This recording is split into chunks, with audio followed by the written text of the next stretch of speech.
We just want the right kind of gay. Yeah. Oh. Like fun gay. It was one of the most groundbreaking shows on television. Lesbians gone wild. Sure. In 2004, the LWord gave audiences something they'd never seen. We love you guys, we do. A gripping melodrama about lesbians living in Los Angeles that explored their lives. We don't want to find a man, Mom. Loves. To us, to our future. And libidos. Now, 13 years later, EW is bringing the cast back together for an unforgettable reunion. It's just like no time has passed and just really fun. We know. We've all complimented each other so many times today. We have. The following program. Modern style.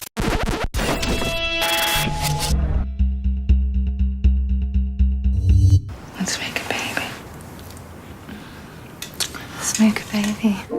The story of the LWord began back in 1999 with 42-year-old writer-producer Ilene Chaiken. Today, Ilene Chaiken is a super successful writer-producer. She's currently the executive producer on the hit Hulu series The Handmaid's Tale. And she's also a showrunner on Empire. I'm gonna need you to understand what I'm about to do, Andre. But before the LWord, she was still making a name for herself. She had written a couple movies for Showtime, and her biggest credit was that she wrote the screenplay for Barbed Wire, starring Pamela Anderson. Don't call me babe. After working in Hollywood for nearly a decade, Chaiken came up with an idea for a progressive new drama. I just one day had this urge to write a gay story. Nobody was doing it. There was no world in which you could do it in film or television. And I had 2 small children at the time. I had twin girls. And we're sitting on the front porch with these 2 other women who had just had 2 babies. And in fact, it was a lesbian couple. And then next door was another single lesbian mom, and across the street, and the kids were running up and down the street, and there were picket fences, and it seemed so kind of wholesome and normal, except that all of the families were gay families. And I thought, I want to write about this. I want to do a TV series about a bunch of lesbians in Los Angeles. I think you might have found what you were looking for. The premise of the show is that it's a group of friends all living in West Hollywood, which is a predominantly gay neighborhood of LA. And they are, for the most part, lesbians. One character is openly bisexual. There are a couple of straight characters, but for the most part, they all fit into the queer community of West Hollywood. I didn't have a chance to wash everything, so. The show was groundbreaking. You had Sex and the City, which explored what it was like for heterosexual women in New York City, but never had we seen, a tight group of lesbian women and what they were going through and what their challenges were in life. Let's, just focus on being really good parents.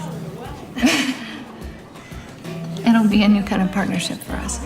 Showtime initially passed on the project, but after the success of Queer as Folk, a show about a group of gay friends living in Pittsburgh, Chaiken pitched the network again in 2001. I had gone back to Showtime and I said, you're doing this gay show. I pitched you a lesbian show just like this.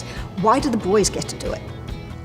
And so I was at the Golden Globes with Jerry Offsay, who's the president of the network, and walked up to me and whispered in my ear, I think we're going to try that little lesbian show with you. Oh my God, I actually won.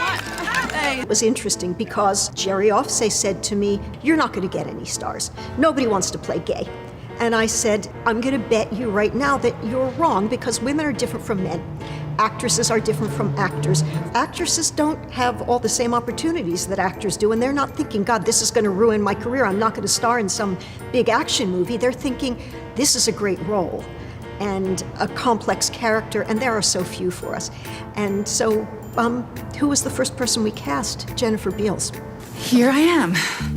Jennifer-Beals signed on to play Bet Porter, the extremely driven and successful curator of an LA art gallery. We've shown impressions in winter for the last 5 years in a row. I thought this year we would wow them with something different. The 41-year-old actress had been working steadily for 2 decades, but was probably best known for her breakout role in the 1983 hit Flashdance. I had this idea that it was a little grandiose, but I wanted to be part of a show that could help bring representation to that young girl who was in the middle of Kansas who didn't have a community. And I said to Eileen, we're gonna help as many people as we can. This is gonna be amazing. She goes, let's just try to get it on the air. Like, calm down, we're not gonna save the world right now. Let's just tell some good stories. You never told me that Kim Porter was your sister. Wow. My half-sister. Guess which half? Bet's half-sister, Kit, was played by the legendary Pam Grier. The 55-year-old actress became a cult icon in the 70s after starring in a string of blaxploitation films. Death is too easy for you, bitch. I want you to suffer. Then, in 1997, her career got a reboot when Grier landed the title role in Quentin Tarantino's Jackie Brown. As type A as Bet is, Kit is kind of at the opposite end of the spectrum. She's a struggling musician. She's a recovering alcoholic. She kind of finds trouble everywhere she goes, but they clearly love each other. There's only one thing that cuts across all our realities. It's love. The bridge between all our differences. And you have so much love in your life. Jennifer-Beals and Pam Grier were, without a doubt, the two biggest stars to sign on for the LWord, so immediately the series had star power. Congratulations, baby girl! They had drawn that chart on the wall, and I walked in and I said, yeah, but you can't put me on that chart. Welcome to our world. Cheers. Welcome to the fold. In 2001, Showtime greenlit The LWord, a trailblazing drama about a group of lesbians living in Los Angeles. Creator Eileen Chaiken knew the success of the show would depend on the strength of the ensemble cast. I'm sorry I'm late, but I have a really good excuse. The first to sign on was Jennifer-Beals in the pivotal role of Bet Porter. That set the tone, it set the bar, and it made clear the reality, which is that women will flock to great roles and great complex characters, and then we cast everybody and anybody we ever wanted. I'm ready to start a family. We're both ready to start a family, right? Absolutely. Bet's wife, Tina, was played by 33-year-old Laurel Holloman. Laurel Holloman was already pretty well known in the gay community because she was a star in the film The Incredibly True Adventures of Two Girls in Love. I really want to hold your hand right now. I wanted to hold your hand all day. Tina is a bit of a counterpoint to Bet. She's kind of a protector and a nurturer. She's sometimes kind of the moral center of the show. On the outside looking in, it's like they have everything you want. They have a beautiful home, they're gorgeous, picture-perfect relationship, everything you could want, but they have all these conflicts brewing. It's not like we never have sex. A lot of heterosexual couples have children when their relationships aren't perfect. 33-year-old Leisha Hailey co-starred as Alice, the bisexual writer for LA Magazine. I'm looking for the same qualities in a man as I am in a woman. I heard about this from a friend about the audition, and I just thought it seemed really exciting that somebody was making an all lesbian themed show. Wow, that's exciting.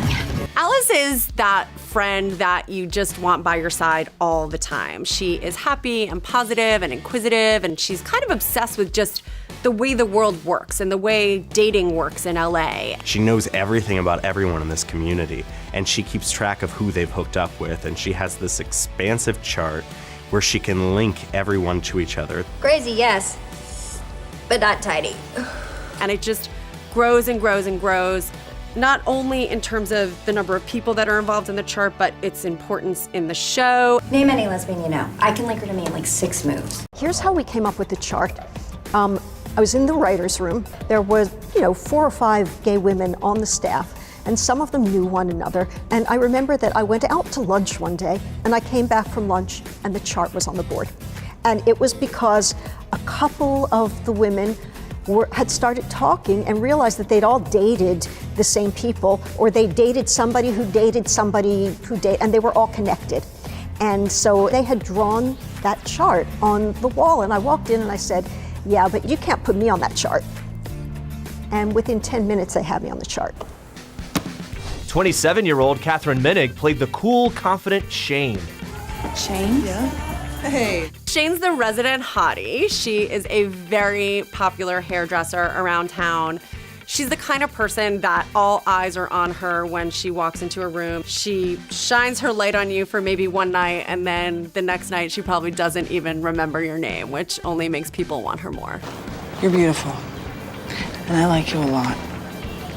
But I like a lot of people. I read for it in New York, because that's where I used to live, and yeah, they flew me out to test, and they said one other girl is testing for Shane. And they're also gonna be testing Jenny's on the same day. Oh. But just so you know, there's one other girl. And I said, okay. So I walked into the lobby of Showtime, and I see a sea of long hair and this one girl with like crazy spiky hair. And I see the back of her, and I'm like, I think that's it. That's it. That's it. There it is. There it is. Nice. But So and did you then two it was talk like that, to each other? What was that awkward like audition where you're like, Yeah, hey, yeah. how are you? And you know, we're like, Good luck. And we but could one really of us is gonna not. be really yeah, bummed. but Leisha went in first. Leisha had a prop. I saw her pull out of her back pocket. Oh my God, I've heard this guys. I really thought. What was your prop? I really thought I had the part because of my prop. I was like, your prop? I got a comb. Oh my God! It was a comb. And I'm sitting there and I'm thinking, I flew in here all the way from New York, and I'm not gonna get this job because I didn't bring a comb. I didn't bring one prop. Yeah. So what? So then what happened? Just Kate got the part. Obviously, Kate got I think it's awesome.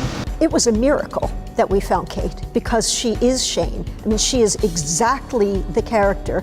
I mean, it was like, you know, Shane kind of walked into the room fully formed. And there are very few women who become actors who have this vibe. 32-year-old Erin Daniels landed the role of Dana, the closeted professional tennis player. Look, if I'm outed, I'm screwed, Alice, all right? Sponsors aren't exactly clamoring to have their stuff repped by big old Leslie tennis players. First I read for Bet, then I read for Alice. They're like, we know we might want you somewhere. And then I read for Dana, and then I tested for Dana, and I didn't get the part. What? And then, because they weren't sure which way to go, and then the head of casting called me, because we were really good friends. She's like, please come back in. And bring a comb. And bring a comb. or a tennis racket. You didn't have any comb?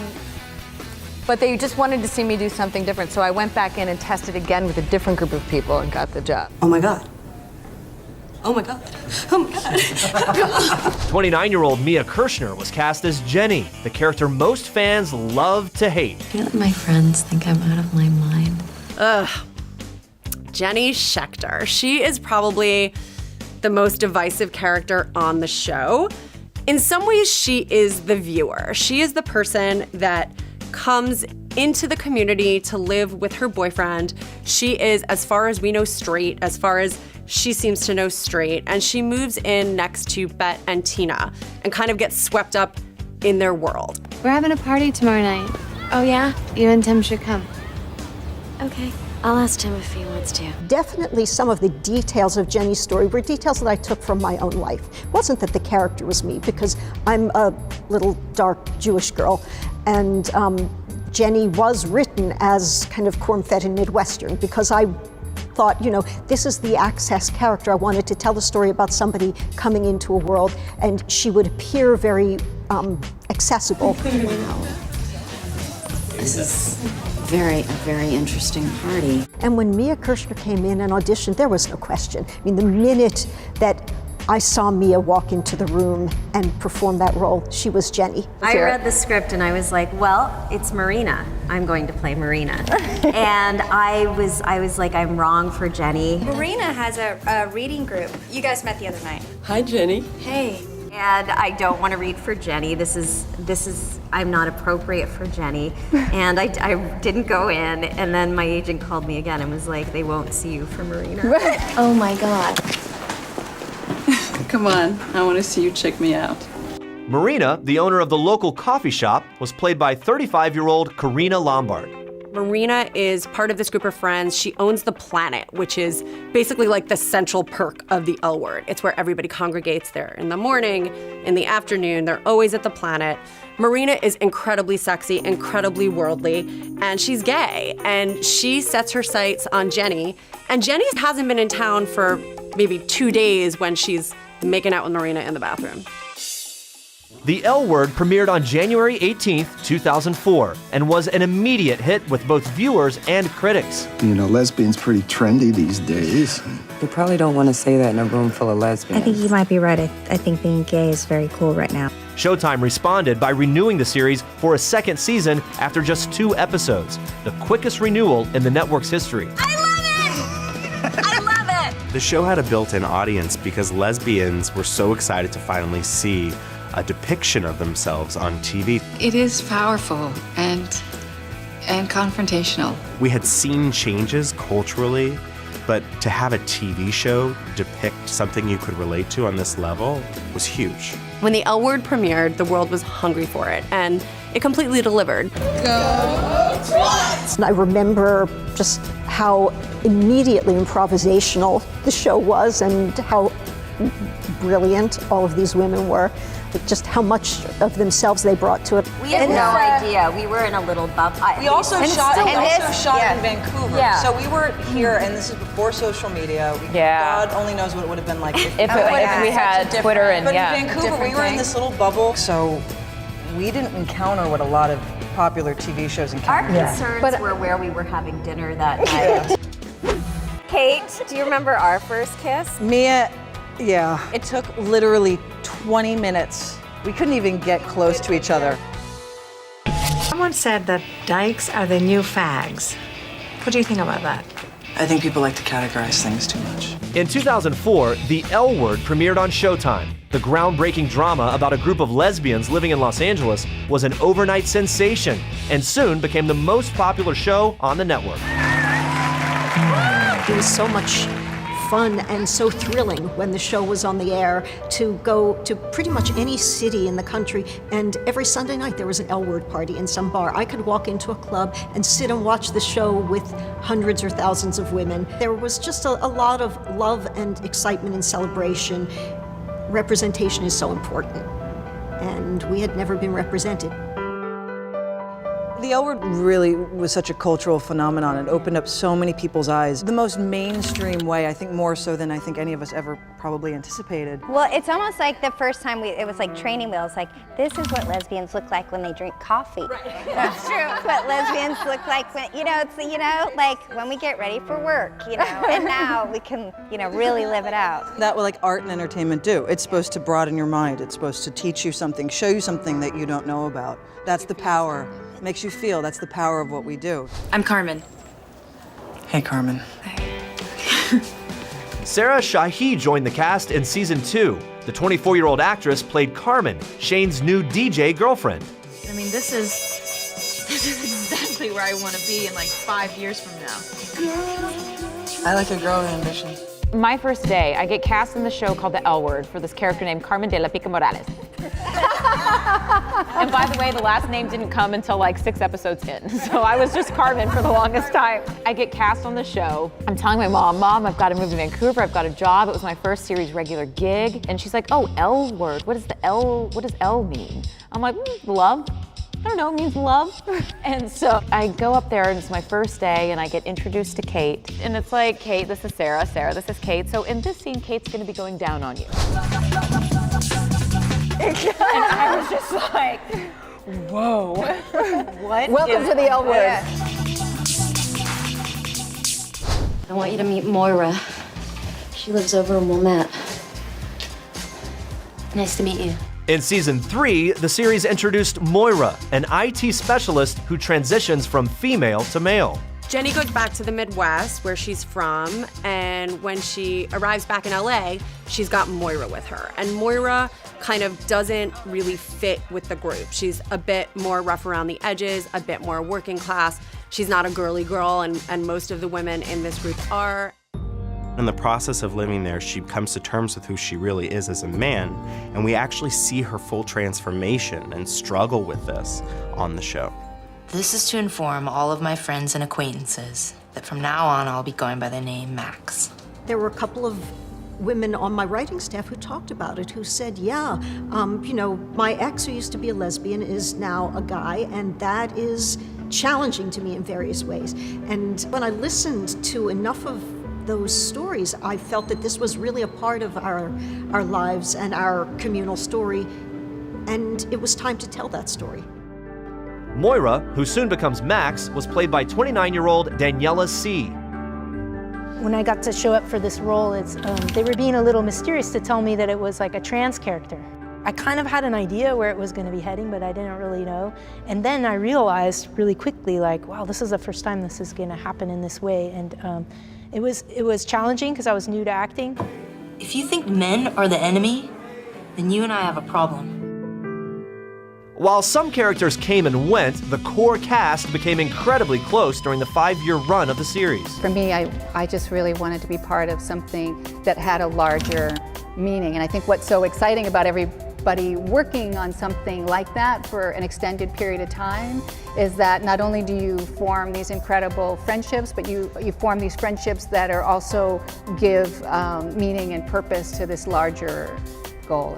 I think it's such a testament to Ilene, Chaiken, who created the show, not only writing about this, which hadn't been depicted on TV, but to create an environment unlike any environment that I had ever had, and I've never had since, that it was a real collaboration, working with mostly women, and she had an open door policy. She would actually wanted to hear what we thought about our characters and actually listened, and it was unprecedented.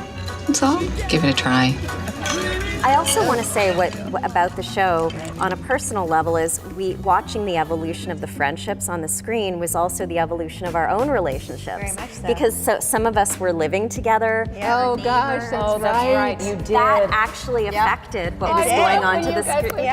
Leisha and I lived together in the first season. We have so many stories. We had a house fire. Yeah. Oh my God, the dryer fire. And your dryer fire. Bandit saved. And my dog saved us. Yes. Then Kate moved in with us. Kate moved in with us the second. So we would leave set. Well, because I and then we'd go home and do the same thing. It's f***ing on. Shooting dozens of love scenes also helped bring the cast closer together. The LWord did not shy away from graphic sex scenes. This is a group of women who are out there and dating and in relationships, and the sex scenes are really sexy. Oh, Captain, my Captain. The LWord, of course, featured a lot of sex. And when you're doing these intimate scenes with people, with a bunch of crew members watching you, you naturally just become closer. These girls said that my breasts were the 9th character. Well, the 9th and the 10th. Yeah. Her breasts should have had their own damn trailer. Yes. Like it was. I think they get residuals. We see him, we get, we see But him. I will say what was so great, I will say this, like in all seriousness, like doing love scenes with guys and girls, like I much prefer doing them with girls only because I feel like as women, we so naturally protected each other. If there was a body part that we didn't really want shown or whatever it was. Talk about that. Like Kate and I had a whole thing worked out, like what we would cover. I think you and I did a few times. Yes. And like Erin, you and I. You know, We did that. Who else? I'll never forget the one time I had to I banged all of you girls. And you and okay, I'm gonna tell the story. I'm gonna tell the story because I just now remembered it, and I think it's amazing that Mia actually asked me this. We kissed. No. And after the kiss, she was like, "Can I? Do you think I'm a good kisser?" She asked me the same thing. Oh my God. That's No, it was amazing. No, it was amazing. It was amazing, and I'm like, "Of course you are." And then she was like, "Who's better, me or Kate?" No, I'm kidding. I'm kidding. She didn't know. That's terrible, because I saw the way I kissed on camera and I was like, this looks dead. I look dead. There's something wrong with the way I kiss. And I was like, what do I do to fix this? Because you are a great on-camera kisser. Yeah, you're good. What? Why? Jennifer? What do you do? What do you do? Seriously, I commit. You commit, but you also know that you're making a visual picture. Kate, do you remember our first kiss? Mia, yeah. So that's it? You're done trying? I'm out. We were beside ourselves. It took like a good, I think I had to walk down a hallway, or she had to walk down one of us had to walk down a hallway towards each other. It took literally 20 minutes. We couldn't even get close to each other. Leisha and I, the first time we had to kiss on camera, and we'd become really good friends. And it was like, oh wow, I have to kiss awkward. And it's like, what do you do? Do you do what so many other people have done and like start taking shots from a bottle of whiskey? And you're like, no. Yes. So, yeah, we did. And I think, yeah, by the it helped a lot. It helped a lot. It helped a lot. You're like, this is kind of fun. We don't want to find a man, Mom. It's one thing to be recognized for being on TV, right? But it's another thing to be recognized for being on television, for portraying something that means so much. Welcome to Bisexual Speed Dating Night! Yeah! In 2004, the LWord premiered on Showtime, and for 3 years running, it was the most popular series on the network. Really? Really? Irresponsible! While both critics and audiences fell in love with this trailblazing show, the greatest impact was felt within the LGBT community. We honor you. I received the most beautiful letters I've ever received on any show. Like extraordinary letters where people, would say, the show gave me the courage to come out and it's been a great experience and my family has accepted me and I've been accepted at work. And there was this one couple, I don't know if you guys remember, because they came to visit the set, where they had been a couple for 30 years and they were in their 60s and they had the courage to come out to their family and at work, and it was so beautiful and so moving. And the LWord fans are the best fans in the world. They really are. Check these out. We want to position you as gay Anna Kournikova. Not something we did. I don't think that I love it. I love it. I want to be the gay Anna Kournikova. I do. Dana came out on the show. Yeah. The reaction that I was getting was amazing. Dana and I have something we'd like to ask you. And, I had people coming up to me often saying, yeah, I had the courage to sit my parents down and watch that episode and say, hey, Mom, okay, that's me. We'd really like your blessing. I don't know what difference that makes. That would mean a lot. And the way that it was done, it was incredibly moving. Both of you, such pretty girls. Neither of you would have any trouble finding a man. We don't want to find a man, Mom. Dana. No, it's just frustrating, I try to tell you guys and you just don't listen. It's one thing to be recognized for being on TV, right? But it's another thing to be recognized for being on television, for portraying something that means so much to so many people. The LWord was really breaking down barriers and boundaries left and right in lots of different ways. Because it wasn't just a show about lesbians, because nothing can be just a show about one thing when it's as good as the LWord. So it was also about class, it was about race. It's one of the first times we've seen a trans character on TV. I'm not saying that we would discriminate against you, but we're looking for someone who is a team player. Yeah, I'm a team player. What side do you bat for, Moira? I'm kidding. I'm sorry. It was too good to resist. When you touch someone's heart with a story, that's how you can change people's minds, and also policy. And I mean, we see a huge revolution of what's going on with queer rights and gay marriage and all that stuff has happened since, and I'm sure it's part of it to normalize. Wow, you look really hot. I had a kid come up to me just like 2 months ago. He's from a very small town in Brazil, very rural, poor area, and he got a hold of a copy of the LWord and he saw the character of Max and he realized the whole context for his life. And now he's on asylum, living in the States, living a trans life. He's told he's an actor, he's doing theater, all this stuff. That's amazing. And it's just from this one character, and I hear those stories about everybody on the show. All the characters on the show could connect with different people. Really seemed like something you talked about, Oh, you can talk about it, Dana. You have to talk about it. I was shell-shocked, but it was to make a statement, that sometimes the people you love, sometimes are not going to make it. Couldn't get her back. I'm very sorry. Yeah, nipple clamps. You can't take these on the plane, ladies. You should know better than that. Have fun. Yeah, good, thanks. The LWord was an enormous hit within the LGBT community, winning 2 GLAAD Awards for Best Drama while being nominated 5 years in a row. You are just so gay. So gay. I know.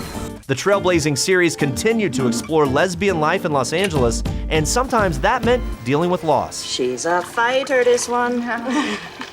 You hear that, Dana? You're getting a little reputation around here. In season 3, creator Eileen Chaiken made the difficult decision to kill off one of her most beloved characters. She was like, so your character gets breast cancer. I'm like, oh my God. Of course, you know, empathy. I'm like, oh my God, that's terrible. Actor, I'm like, oh my God, that's amazing. And then she's like, and then she dies. I'm like, what? Dana, I'm gonna be right here waiting. I'm not going anywhere. And you know, I was sort of shell-shocked because I had no idea that was gonna happen. But it was to make a statement, you know, that sometimes the people you love, sometimes they struggle and sometimes they're not gonna make it. I couldn't get her back. I'm very sorry. We thought this is so much a part of life, and especially a part of, in gay life in which your friends are your family. Even more so than in the straight community. Our friends are our family. They mean everything to us. And that loss becomes so deep and so profound. And we wanted to tell a story about that kind of loss. And we felt that we would be wimping out if we told it about somebody who wasn't a main and beloved character. It wouldn't have that impact. We love you, Dana, and we miss you every day. You're in our hearts, Dana. I've often said in retrospect that it's the one thing that I regret. It was a good story, I believe in the story, but the audience never forgave me for it. It just upset so many people, and I still mourn the character. It's just the one thing that I maybe would change if I could go back and change anything. Those are her ashes. Yeah. Another death in the 6th and final season sparked what was probably the biggest controversy in the history of the series. The beginning of season 6, we find out in the first episode that Jenny is dead. Yeah, tell me what we know. We then immediately flash back 3 months, and we know that the rest of the series is going to be about trying to figure out who killed her. I don't plan on keeping you long, but I'm sure you understand I've got to ask a few questions. I remember my reaction. I was really surprised. I just started to cry. Like, I was really deeply upset. Like, because it was like, this is like she had become a part of me. When Showtime said to me, we're going to do one more season, it's 8 episodes, we decided that we wanted to try to do those 8 episodes as kind of a limited series, and that was a little before everybody was doing limited series. So, you know, we did this murder mystery for the whole 8 episodes. I'm not sure that it was the best choice. You know, I'm afraid this is going to take a bit longer than we thought. But we'll do whatever you need for us to do. I wanted to pretend like the sixth didn't happen and that just capped at 5. Well, we ended at 5. Because the show wasn't about a death. The series didn't, that wasn't what this whole show was about. We'll cooperate with you. Yeah, we're a very tight-knit group. And we take care of each other. To do a murder mystery maybe was off topic for us, but it was a metaphor. Jenny brought us into this world. Jenny is going to take us out of this world. Want us to come down to the station, right? Oh, that would be great. After 6 seasons and 70 episodes, the series finale of The L-Word aired on March 8th, 2009. In the end, we never actually find out who killed Jenny. What we know for sure is that everybody had a motive, so it's kind of up to viewers to decide who they think had the biggest motive, but we don't get an actual conclusion from the show. But in a way, it's like everyone was responsible for it, because of course that finale reviewed how everyone may have had a reason to kill her. And actually, Eileen Chaiken had a really interesting take on that ending. I think it was me. I don't know who else could have done it. None of those girls was a murderer. No, I don't think anybody else killed Jenny. I don't know who did. It's been 8 years since they said goodbye, and fans are more than ready for a reboot. It feels like there's a chance that the L-Word could come back. I mean, there certainly is a chance. We talk about it all the time. And, you know, when we went off the air in 2009, and I think a lot of people thought, okay, the baton is passed now, and there will be lots of shows that take it up, that portray lesbian characters, lesbian life. There's really nothing. It certainly feels like maybe the L-Word should come back. There seems like such a hole in terms of the landscape on what's on television and what we're capable of doing. And there's so many other stories to tell that it's crazy that this show doesn't exist. We need shows that are about community and acceptance. And most importantly, about women. And the power of friendship. And the power of friendship and a chosen family. All of these themes they've gotten more relevant. It's just, Not to get too political, but it might actually be just as relevant now as it was when we made the show, if not more so. More so. Yeah. More so. I used to resist talking about legacy because it seemed so high-flown, and I would always say, you know, it's a TV show and we just told great stories. But clearly it meant a lot to a lot of people, not just gay women, but certainly to a lot of gay women. I meet people still who say the LWord helped me to come out, the LWord helped me to talk to my family. You know, the legacy of the show, I would like to think, is in part about representation, about making our stories known and making us a part of the popular entertainment culture. You guys changed my life. So thank you for everything. Okay? That's it.